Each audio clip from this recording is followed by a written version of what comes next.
ഹരേ കൃഷ്ണ. എല്ലാവർക്കും മാധവത്തിലേക്ക് സ്വാഗതം. നമ്മൾ ഇന്ന് നോക്കാൻ പോകുന്നത് ആരെയാണ് ഭഗവാന് ഏറ്റവും ഇഷ്ടം, എങ്ങനെയുള്ളവരുടെ പ്രാർത്ഥനയാണ് ഭഗവാൻ കേൾക്കുന്നത്, എങ്ങനെയുള്ളവരെയാണ് ഭഗവാൻ ദുഃഖത്തിൽ നിന്നും കരകയറ്റുന്നത് എന്നാണ് നോക്കുന്നത്. ഈ ചോദ്യത്തിനുത്തരം ഞാനല്ല പറയുന്നത്. ശ്രീമദ് ഭഗവത്ഗീതയിൽ ഭഗവാൻ തന്നെ പറഞ്ഞു തന്നിട്ടുണ്ട്. നമുക്ക് ഓരോ കാര്യങ്ങളും ഭഗവത്ഗീതയിൽ ഭഗവാൻ നമുക്ക് പറഞ്ഞു തരുന്നുണ്ട്. നമ്മുടെ ജീവിതത്തിൽ നമ്മൾ ചോദിക്കുന്ന ഓരോ ചോദ്യങ്ങൾക്കുമുള്ള ഉത്തരം ഭഗവാൻ പല പല ശ്ലോകങ്ങളിലൂടെ നമുക്ക് പറഞ്ഞു തരുന്നുണ്ട്. ഇന്ന് നമ്മൾ ആരെയാണ് ഭഗവാൻ ഏറ്റവും ഇഷ്ടം, ആരുടെ പ്രാർത്ഥനയാണ് ഭഗവാൻ കേൾക്കുന്നത്, എങ്ങനെ പ്രാർത്ഥിക്കണമെന്നൊക്കെയാണ് നമ്മൾ നോക്കുന്നത്. എങ്ങനെ പ്രാർത്ഥിക്കണമെന്ന് കഴിഞ്ഞ ദിവസം നമ്മൾ പറഞ്ഞിരുന്നു. ഇന്ന് നമ്മൾ നോക്കുന്നത് ഭഗവത്ഗീതയിലെ 12-ാമത്തെ അധ്യായം ഭക്തിയോഗ. ഭക്തിയോഗയിലെ 6ഉം 7ഉം ശ്ലോകങ്ങളാണ് ഇന്ന് നമ്മൾ നോക്കുന്നത്. ആ ശ്ലോകത്തിലൂടെയാണ് ആരെയാണ് ഭഗവാൻ രക്ഷിക്കുന്നത്, ആരുടെ പ്രാർത്ഥനയാണ് ഭഗവാൻ കേൾക്കുന്നത്, ആരെയാണ് തൻ്റെ സന്നിധിയിലേക്ക്, തൻ്റെ തൃപ്പാദങ്ങളിലേക്ക് ഭഗവാൻ സ്വീകരിക്കുന്നത് എന്ന് നമുക്ക് നോക്കാം. യേതു സർവാണി കർമാണി മയി സന്യസ്യ മത്പരാഹ അനന്യേ വൈ യോഗേന മാം ധ്യയന്ത ഉപാസത്തെ. ഇവിടെ യേ എന്നതുകൊണ്ട് ഉദ്ദേശിക്കുന്നത് ആര് എന്നാണ് ഉദ്ദേശിക്കുന്നത്. തു എങ്കിലും, സർവാണി എല്ലാം, കർമാണി കർമ്മങ്ങൾ എന്നാണ് അർത്ഥം.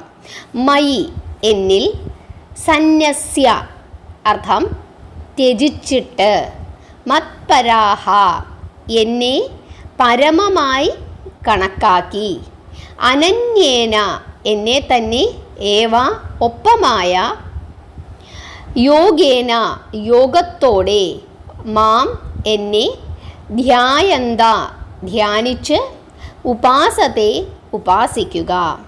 ഇനി നമുക്ക് 7-ാമത്തെ ശ്ലോകം കൂടെ നോക്കിയിട്ട് അർത്ഥം ഒന്നിച്ച് പറയാം. ഭക്തിയോഗയിലെ 7-ാമത്തെ ശ്ലോകം. തേഷാമഹം സമുദ്ധർത്ത മൃത്യു സംസാര സാഗരാത് ഭവാമി ന ചിരാത് പാർത്ഥ അയ്യാവേശിത ഛേദസാം. ഇവിടെ തേഷാം എന്നതുകൊണ്ട് ഉദ്ദേശിക്കുന്നത് അവർക്ക് എന്നാണ്. അഹം ഞാൻ, സമുദ്ധർത്ത സമുദ്ധരിക്കുക, മൃത്യു സംസാര സാഗരാത് ജനനമെന്നും മരണമെന്നും ഉള്ള ആ സാഗരത്തിൽ നിന്ന്, ഭവാമി സംഭവിപ്പിക്കുന്നു, ന ഇല്ല, ചിരാത് മുമ്പേ തന്നെ, പാർത്ഥ അല്ലയോ പാർത്ഥ, മയി എന്നിൽ, ആവേശിത ചേതസാം അർത്ഥം മനസ്സിനെ ഉറപ്പിച്ച്. ഈ 2 ശ്ലോകങ്ങളും തുടർച്ചയായ ശ്ലോകങ്ങളാണ്. അതുകൊണ്ടാണ് രണ്ടും കൂടെ ഒന്നിച്ചു പറഞ്ഞത്. ഈ ശ്ലോകങ്ങളുടെ അർത്ഥമെന്ന് പറയുന്നത്, ആരൊക്കെയാണോ പരമാത്മ പ്രതീകമായ എന്നിൽ എല്ലാ കർമ്മങ്ങളും കർത്തൃഭാവം വെടിഞ്ഞ് അർച്ചനാരൂപത്തിൽ അനുഷ്ഠിച്ച് പരമാത്മപ്രാപ്തി പരമലക്ഷ്യമായി അംഗീകരിച്ച് മറ്റൊന്നിലും മനസ്സു ചെന്നുപെടാതെ പ്രതീകരൂപമായ എന്നെ തന്നെ ധ്യാനിച്ച് ഭജിക്കുന്നത്, ആരാണോ എന്നിൽ പൂർണ്ണമായി മനസ്സർപ്പിച്ച് പ്രാർത്ഥിക്കുന്നത്, അവർക്ക് അല്ലയോ പാർത്ഥ, ഞാൻ ജനന മരണാത്മകമായ ഈ സംസാര സാഗരത്തിൽ നിന്ന് വളരെ വേഗം സമുദ്ധാരകനായി ഭവിക്കുന്നു. എന്താണ് ഇതിൻ്റെ അർത്ഥം? ഭഗവാൻ അർജുനനോട് പറയുകയാണ്, അല്ലയോ അർജുന, ആരെങ്കിലും സർവകർമ്മങ്ങളും എന്നിൽ സമർപ്പിച്ച്, അതായത് ഒരു മനുഷ്യന് അവൻ ചെയ്യുന്ന എല്ലാ കർമ്മങ്ങളും ഭഗവാനിൽ സമർപ്പിച്ച് ചെയ്യുക. അവനൊരു ജോലി ചെയ്യുന്നു, ഒരു ബിസിനസ് ചെയ്യുന്നു, അവൻ പഠിക്കുന്നു, അവൻ എന്താ ചെയ്യേണ്ടത്? ആ പഠനമാണ് അവൻ്റെ കർമ്മം. അതല്ലെങ്കിൽ ഒരു ബിസിനസ് ചെയ്യുന്നു, നമ്മളൊരു ഓഫീസിൽ പോയി ജോലി ചെയ്യുന്നു, ഒരു വീട്ടിൽ നമ്മൾ ആഹാരം ഉണ്ടാക്കുന്നു, വീട് വൃത്തിയാക്കുന്നു, ഇതൊക്കെ നമ്മുടെ ജോലികളാണ്. ഈ സകല കർമ്മങ്ങളും എന്തു ചെയ്യുക? ഭഗവാനിൽ അങ്ങ് സമർപ്പിക്കുക. ഭഗവാൻ നമുക്കതിന് ഫലം തരും എന്ന് ഉറച്ചു വിശ്വസിച്ചുകൊണ്ട് നമ്മുടെ കർമ്മങ്ങൾ വേണ്ട വിധത്തിൽ ആരാണോ ചെയ്യുന്നത്, അങ്ങനെ അവൻ ചെയ്യുമ്പോൾ അവൻ മറ്റൊരു കാര്യവും കൂടി ചെയ്യണം. ഈ കർമ്മങ്ങളെല്ലാം ഭഗവാനെ സമർപ്പിച്ചിട്ട് നമ്മൾ എന്താ ചെയ്യേണ്ടത്? എന്നെ പരമമായി കണക്കാക്കുക. ഭഗവാനാണ് ഏറ്റവും ഉത്തമൻ. ഭഗവാനിൽ ഞാൻ എല്ലാം സമർപ്പിക്കുന്നു. ഭഗവാൻ എനിക്ക് വേണ്ടതെല്ലാം തരും. ഞാൻ എൻ്റെ കർമ്മം ചെയ്യുന്നു, അതിൻ്റെ ഫലം ഭഗവാൻ തരും. ഭഗവാനാണ് ഏറ്റവും പരമം എന്ന് കണക്കാക്കുകയും അചഞ്ചലമായ മനസ്സോടുകൂടി, അതായത് നമ്മളിങ്ങനെ തരുമോ, ഞാൻ ഇത്രയൊക്കെ ചെയ്താൽ ഭഗവാൻ നമുക്ക് തരുമോ, സംശയമാണ്. ഒരു നേർച്ച അങ്ങ് നേർന്നേക്കാം, ഇത് കിട്ടുവാണെങ്കിൽ ഞാനൊരു മുഴുക്കാപ്പ് നടത്തിയേക്കാം, സംശയമാണ് അപ്പോഴും, അല്ലേ? അങ്ങനെയാണ് ഭഗവാനോട് പറയുന്നത്. കിട്ടുവാണെങ്കിൽ, എനിക്കത് സാധിച്ചു തരുവാണെങ്കിൽ ഞാൻ അമ്പലത്തിലൊരു മുഴുക്കാപ്പ് നടത്തിയേക്കാം, ചുറ്റുവിളക്ക് നടത്തിയേക്കാം. ഭഗവാനോട് നമ്മൾ എന്ത് ചെയ്യാണ്? ഒരു ബാർഗെയിനിങ് നടത്തുകയാണ്. ഭഗവാന് വേണോ ചുറ്റുവിളക്ക്? വേണമെങ്കിൽ എനിക്ക് ഈ കാര്യം സാധിച്ചു തരിക. അപ്പോഴും നമുക്ക് സംശയമാണ് ഭഗവാൻ തരുമോ എന്ന്. അങ്ങനെയൊന്നും ആകരുത്. എല്ലാം നമ്മൾ എന്തു ചെയ്യുക? നമ്മുടെ കർമ്മം ചെയ്യുക, ഭഗവാന് സമർപ്പിക്കുക. ആ കർമ്മങ്ങൾ മുഴുവൻ ഭഗവാന് സമർപ്പിക്കുക. ഭഗവാൻ അതിന് ഫലം നൽകുമെന്ന് ഉറച്ചു വിശ്വസിക്കുക. ചഞ്ചലചിത്തനാകരുത്.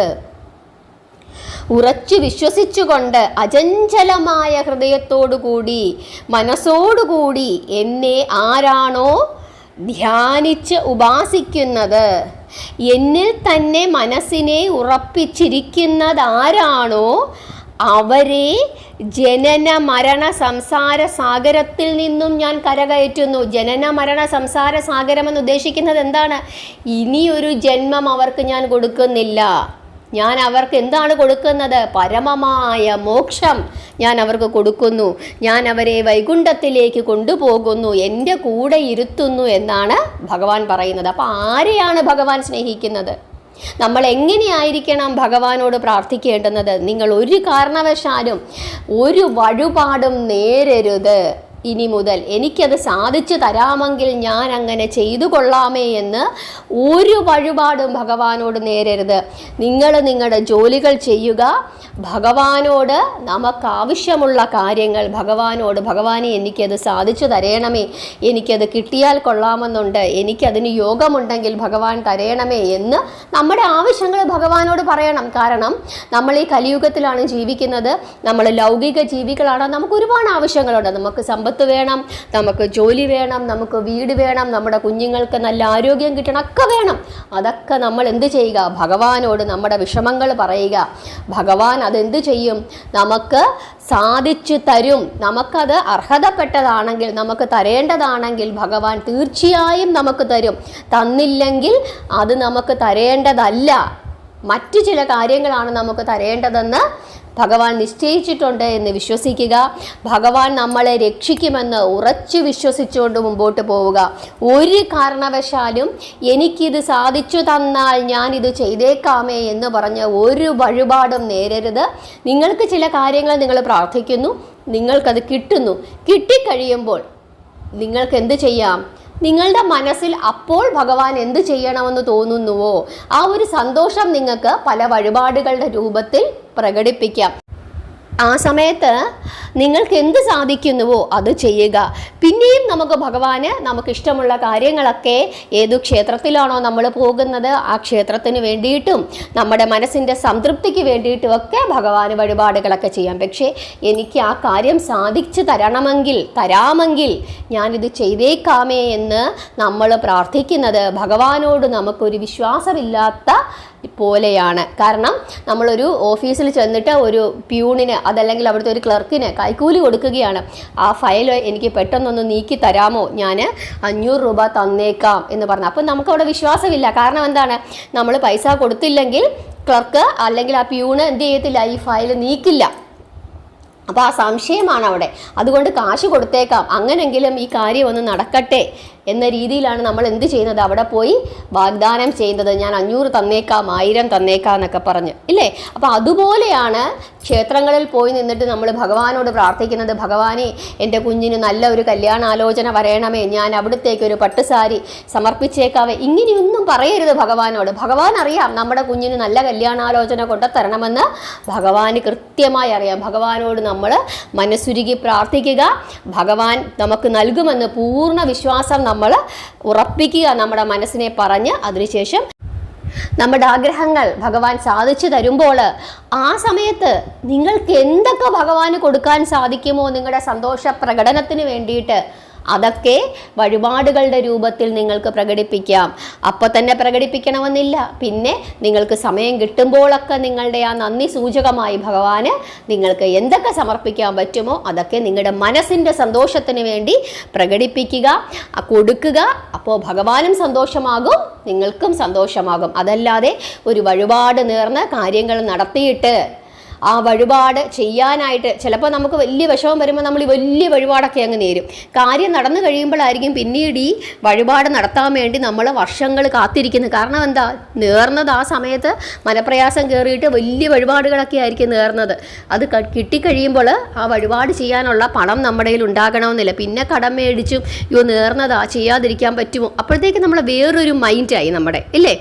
അപ്പോൾ എങ്ങനെയെങ്കിലും ഒക്കെ കടം മേടിച്ചും അതും ചെയ്തും ഇത് ചെയ്തുമൊക്കെ നമ്മുടെ ഒരു കടമ നിർവഹിക്കുന്നത് പോലെ അതല്ലെങ്കിൽ ഒരു ബാധ്യത തീർക്കുന്നത് പോലെ ആ വഴിപാടുകൾ പലരും ചെയ്യുന്നതായി നമുക്ക് കാണാനായിട്ട് പറ്റും. അപ്പോൾ അങ്ങനെയുള്ള ബാധ്യതകളും പ്രശ്നങ്ങളും ഒന്നും നിങ്ങൾ ഉണ്ടാക്കി വെക്കരുത്. കാരണം ചിലപ്പോൾ വലിയ വഴിപാടൊക്കെ ആയിരിക്കാം ചിലർ നേരുന്നത്.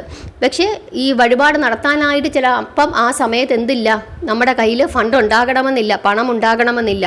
അപ്പോൾ നമ്മൾ എന്ത് ചെയ്യും, കടമൊക്കെ മേടിച്ചിട്ട് ഇല്ലെങ്കിൽ ഭഗവാൻ കോപിച്ചാലോ എന്ന് കരുതി എങ്ങനെയെങ്കിലുമൊക്കെ കഷ്ടപ്പെട്ട് ആ വഴിപാടുകൾ ചെയ്യാനായിട്ട് ശ്രമിക്കുന്ന ധാരാളം ആളുകളെ നമ്മൾ എന്നും കാണുന്നത് കൊണ്ടാണ് ഇങ്ങനെ പറഞ്ഞത്. മനസ്സിലാക്കുന്നുണ്ടോ? അപ്പോൾ അതുകൊണ്ട് അങ്ങനെയൊന്നും ചെയ്യരുത്. ഭഗവാൻ നമ്മളോട് വളരെ കൃത്യമായി പറഞ്ഞിട്ടുണ്ട്, എങ്ങനെയുള്ളവരെയാണ് എനിക്ക് ഏറ്റവും ഇഷ്ടം, എങ്ങനെയാണ് എന്നെ പ്രാർത്ഥിക്കേണ്ടുന്നത് എന്നെല്ലാം തന്നെ ഭഗവത്ഗീതയിൽ വളരെ വ്യക്തമായി ഓരോ ശ്ലോകങ്ങളിലൂടെ നമുക്ക് പറഞ്ഞു തരുന്നുണ്ട്. ഇന്ന് നിങ്ങൾക്ക് ഈ ഭാഗം നന്നായി മനസ്സിലായി എന്ന് വിശ്വസിക്കുന്നു. നിങ്ങളുടെ അഭിപ്രായങ്ങൾ പറയുക, നാമം ജപിക്കുക, ഭഗവാനെ വിശ്വസിക്കുക.